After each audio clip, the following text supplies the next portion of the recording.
Bonjour et bonsoir à toutes et à toutes, je vous retrouve aujourd'hui pour vous faire mon book haul du mois de février, ainsi que ma pile à lire du mois de mars.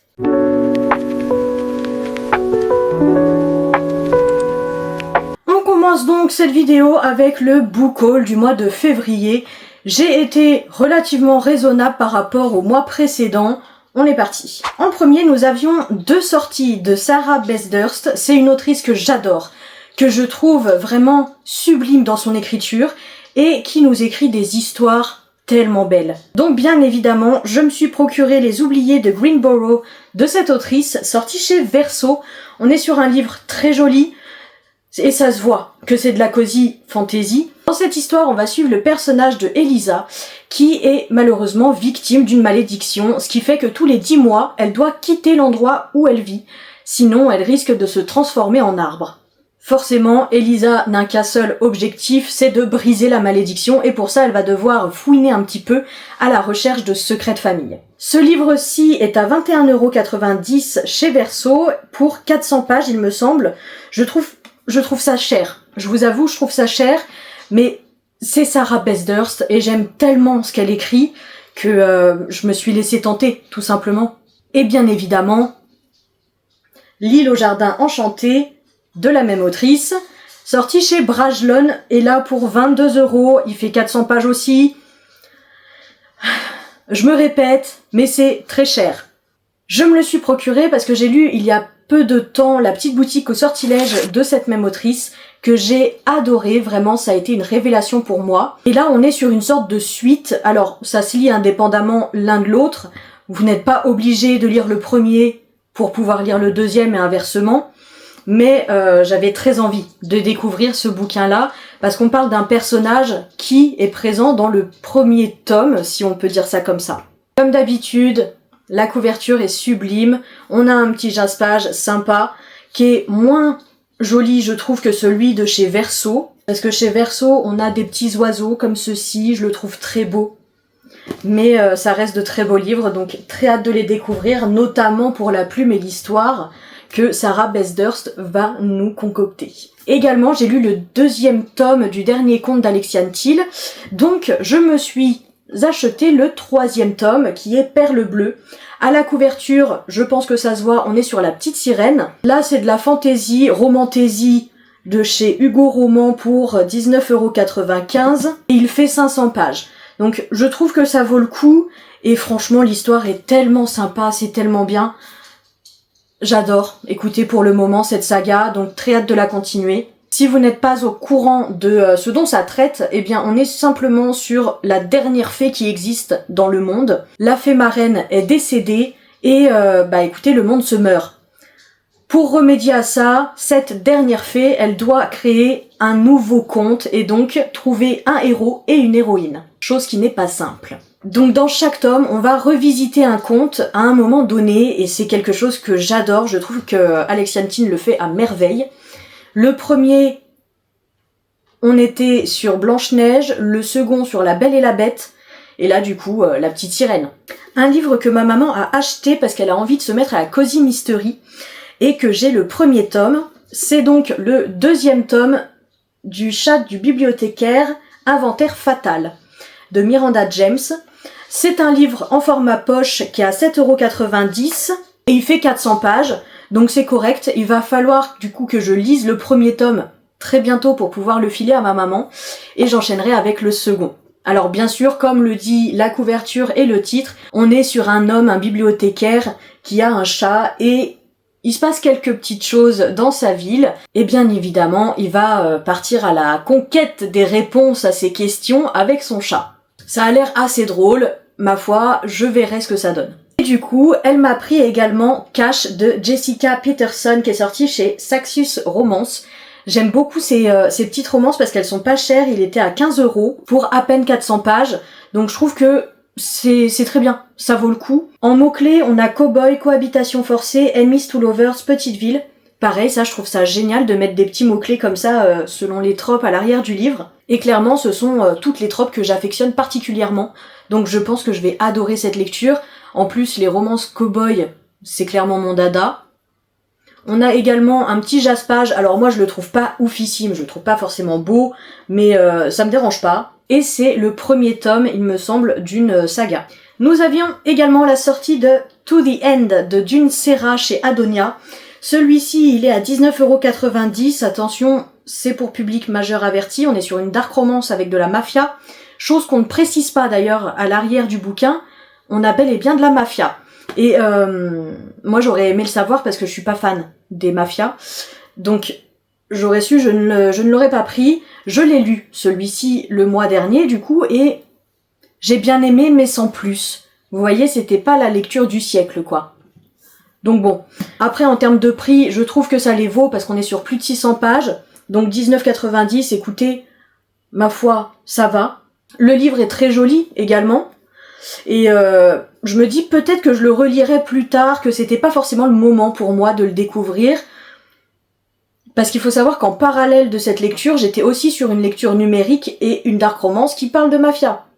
Donc je me dis, ça a peut-être influé un peu sur ce que je pense de ce bouquin. Parce qu'en réalité, quand je prends un peu de recul, je me dis, il était quand même bien. God of Malice de Rina Kent, le premier tome des Legacy of Gods, donc chez BMR, pour 20€, celui-ci, pareil, public majeur averti, parce que là on a des trigger warnings apparemment de ce que j'ai vu passer dans les revues qui sont assez dérangeants. On est clairement sur des psychopathes. Celui-ci fait 580 pages et quelques. J'ai très hâte de le découvrir, je le trouve très beau aussi. On a un petit jaspage qui est simple, mais je trouve qu'il est, il fait le taf quoi. J'aime bien la mise en page, la taille de la police aussi. Écoutez, je pense que je vais essayer de le sortir prochainement. Parce qu'on a le tome 2 qui sortira aussi. Je sais plus quand d'ailleurs. Je crois que c'est ce mois-ci. Chez Hugo Poche, nous avons eu la sortie de Broken Doll de Delphine Audrey. Et j'ai eu très envie de me l'acheter parce que on est sur une histoire de pole dance. Je n'ai jamais lu ça.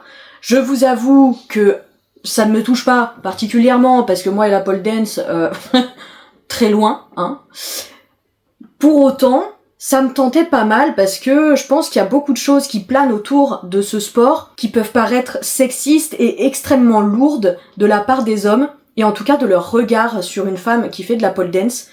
Et je pense que c'est ça, hein, parce qu'on est sur une romance psychologique, donc j'ai très hâte de voir ce dont ça va parler, de quoi on va traiter.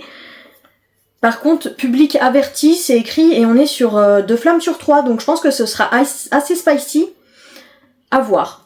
Celui-ci, il est à 8,90€ pour un peu plus de 500 pages, ça les vaut, très hâte de découvrir ça. De même, je me suis procuré La Reine des Neiges de Simon Rousseau chez Contredire, donc ce sont les contes interdits. J'en ai déjà parlé un petit peu sur ma chaîne YouTube, on est sur une suite de réécriture de contes de manière horrifique, donc interdit aux moins de 18 ans, et pour public averti. Ils sont au prix de 14,90€, mais ça reste quand même des petits livres, quand bien même ils sont au format broché. Là il fait 200 pages le machin, hein. Et j'ai envie en fait de les lire par ordre de sortie de publication, donc le prochain c'était celui-ci. Et j'ai très hâte de le découvrir, ma foi, je verrai bien. Ça arrive que je sois déçue par certains contes interdits. Pour autant, écoutez, c'est vraiment la série qui m'a fait découvrir l'horrifique avec Stephen King, bien évidemment. Mais Stephen King, il est tellement connu. Et qui m'a fait vraiment apprécier l'horreur, en tout cas en littérature. J'ai également acheté Cadavre exquis de Agustina Basterica, chez J'ai lu, qui est au prix de 8,70€, ce livre doit être lu d'un plus grand nombre. Concrètement, on est sur de la dystopie, une dystopie qui va traiter d'une pénurie de viande au sein de notre société. Pour pallier à ça, les scientifiques utilisent un génome humain, et oui, vous l'aurez compris, nous nous mettons à manger de la viande humaine. Forcément, ça soulève des scandales, ça soulève aussi une folie humaine absolument dérangeante, et j'ai adoré ce livre, c'est une pépite, c'est un livre qui vous remet en question, et là on voit très clairement que le pouvoir des mots est inimaginable. Quand on dit que la littérature est politique, je pense à ce type de bouquin. C'est un roman qui va vous retourner, qui va vous faire du mal, qui va vraiment vous bousculer dans vos croyances limitantes, et ça fait du bien, des fois, de se prendre une petite claque en travers de la gueule.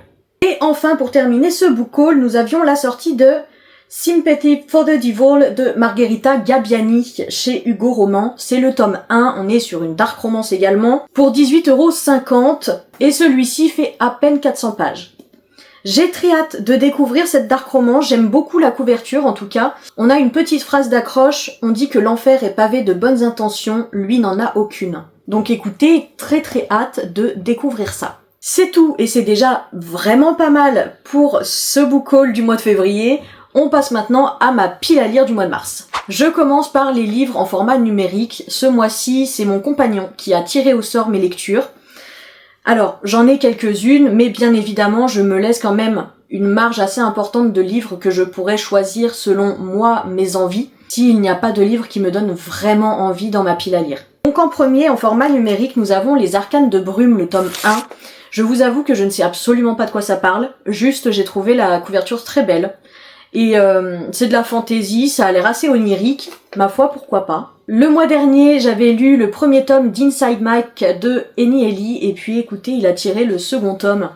Donc c'est formidable, comme ça j'enchaîne cette duologie. Je l'ai commencé du coup depuis quelques jours, à savoir que mes lectures en format numérique, je les lis un petit peu le soir avant d'aller me coucher. Donc généralement elles me font un moment en termes de temps. Je suis assez mitigée pour l'instant sur ce bouquin, mais j'attends de voir la fin pour me faire vraiment un avis. Et enfin, il a tiré au sort Un destin de rage et de flamme de K.A. Tucker, qui sort d'ailleurs en poche, il me semble, ce mois-ci. C'est un tome 1 d'une saga de fantasy, pareil. Je ne sais pas de quoi ça parle, j'attends de voir. Nous passons au format papier. Il m'a tiré au sort Magnolia Parks The Long Way Home de chez Hauteville, qui est ce livre-ci. Si vous ne l'avez pas vu passer, c'est une saga de romance un peu à la Gossip Girl, donc avec des protagonistes richissimes, des femmes très intéressées par la mode, par tout ce qui tourne autour de la mode en tout cas. On est sur une trope, en tout cas pour Magnolia Parks, de seconde chance. J'ai eu un peu de mal avec le premier tome, mais je me dis à voir avec le second. Celui-ci est à 18,95 € pour 700 pages. Donc ça vaut le coup. Je pense que ouais, je vais le sortir ce mois-ci. Je suis un peu dans mon era romance en ce moment.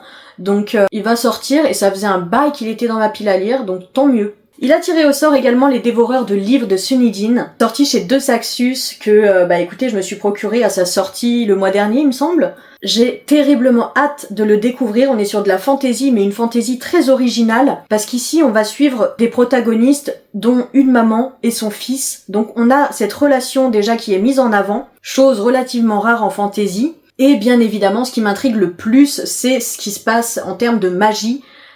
La maman, elle se nourrit de livres, et elle donne naissance à un fils qui veut se nourrir d'esprits humains. Ça a l'air assez dark, donc ma foi, je trépigne d'impatience. Celui-ci, il est à 25,90 €, parce qu'il est sorti uniquement en format relié, pour un petit peu plus de 400 pages. Oui, c'est de l'abus. Il a également tiré au sort un petit livre de poche que ma maman m'avait prêté. C'est La femme qui ne vieillissait pas de Grégoire Delacour, au livre de poche. J'ai très hâte de lire ce livre. Il est court, hein, il fait un tout petit peu plus de 200 pages, donc ça va se lire comme rien. Et la 4e de couverture donne tellement envie. Il y a celle qui ne vieillira pas, car elle a été emportée trop tôt. Celle qui prend de l'âge sans s'en soucier, parce qu'elle a d'autres problèmes. Celle qui cherche à paraître plus jeune pour garder son mari et qui finit par tout perdre. Et il y a Betty. Ce qui est arrivé à Betty est le rêve de toutes les femmes. Et pourtant. Très hâte de découvrir ce qui est arrivé à Betty, du coup. Et d'autant plus parce que c'est un homme qui l'a écrit. J'ai envie de voir un petit peu comment le vieillissement et l'apparence physique est perçu, ou en tout cas peut être perçu par le biais d'un homme. Je trouve ça très intéressant. Enfin, je vais sortir le premier tome du Prince Cruel de Holly Black, sorti chez Rajo. Celui-ci, ça faisait un bail également qu'il était dans ma bibliothèque, parce que j'avais acheté la trilogie complète en occasion. Et vous savez que j'ai énormément de sagas en cours, donc j'ai laissé passer le temps en fait pour commencer cette saga, et puis finalement il l'a tiré au sort, donc ma foi je n'ai plus le choix. Celui-ci, au format broché, il a 19,90 € pour 530 pages. On est sur de la fantasy, très hâte de découvrir ça. Ça m'a l'air assez politique en tout cas. Je pense qu'il y aura pas mal de complots. La petite phrase d'accroche, aiguise ta lame et endurcis ton cœur. Moi je trouve que c'est prometteur jusque là, donc écoutez, à voir. Et également Belladonna, le premier tome de Adalyn Grace, sorti chez De Saxus. Celui-ci aussi, hein, ça faisait un moment qu'il était là et qu'il attendait. Donc ça y est, il va sortir ce mois-ci, je suis très contente, parce qu'il me faisait tellement de l'œil. On est sur un livre d'un petit peu plus de 400 pages pour 18,90 € en format broché, mais ils sont sortis en poche. Et là, la petite phrase d'accroche, on dit qu'il suffit de 5 baies de belladone pour tuer quelqu'un. Et ça, c'est clairement ma vibe, j'adore. Ça fait très dark fantasy, j'ai vraiment hâte de voir ce qui va se passer dans ce livre, dans cette histoire. En plus, on m'en a parlé comme étant un livre vraiment sympa, donc ça me donne encore plus envie de le sortir, quoi. C'est tout pour cette pile à lire de mars. Je pense que c'est déjà pas mal. On a 8 livres en moyenne, j'en lis à peu près, on va dire une quinzaine. Donc ça me laisse quand même un peu de place pour choisir des livres selon mon mood du moment. En attendant, j'espère que cette vidéo vous aura plu et je vous fais tout plein de bisous. À bientôt!